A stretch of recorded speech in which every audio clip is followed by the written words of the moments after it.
তো এখানে আছে প্রথমে রুমাল রুটি আছে, অনেক বড়, মানে আমি যদি একটু দেখাতে চাই তাহলে এই দেখেন, অনেক বড়, মানে এরকম রুটি আসলে খুবই কম রেস্টুরেন্টে আসলে এরকম রুটি পাওয়া যায়। তো এই হচ্ছে রুটি, খুবই ভালো, দেখে ভালো লাগতেছে। ভাই, আপনি কি এখানের নিয়মিত কাস্টমার কিনা? আমাদের এখানে নিয়মিত কাস্টমার, হ্যাঁ আমরা এখানে রেগুলার খাওয়া দাওয়া করি সন্ধ্যা। আমরা আসলে মতিঝিল থেকে আসছি, এখানে খাবারটা নাকি অনেক ভালো, আসলে আপনার কাছে কেমন লাগে? আমরা এই উনাকে এই কথাটা কিছুক্ষণ আগেই বলতেছিলাম যে আপনাদের খাওয়ার মানটা অনেক ভালো, অনেক সেই।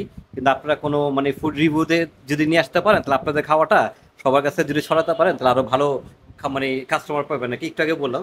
তারপরে আপনারা আসছেন, যাক ভালো হয়েছে জিনিসটাতে। ওনাদের খাওয়ার মান অনেক ভালো।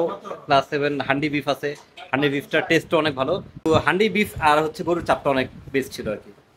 এখন আসলে আপনাদের মাঝে রিভিউ দেওয়ার চেষ্টা করবো যে এই রুমাল রুটি দিয়ে এই মুরগির চাপটা আসলে কেমন লাগে।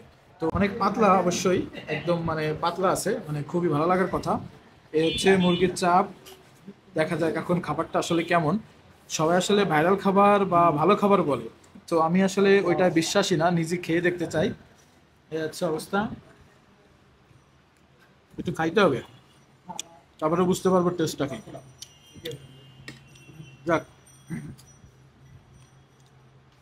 না আসলে খাবারটা অনেক ভালো, কিন্তু আমি আসলে ভিডিওর কারণে একটু ঠান্ডা হয়ে গেছে। আমি গরম খাইতে পারিনি, তাহলে গরম খাইলে কিন্তু আরো বেশি জোস লাগতো। তো আমার মনে হয় কি, এখানে এসি তো তাড়াতাড়ি খেতে হবে, আসলে আমার মতন ভিডিও বানানোর জন্য অপেক্ষা করা যাবে না।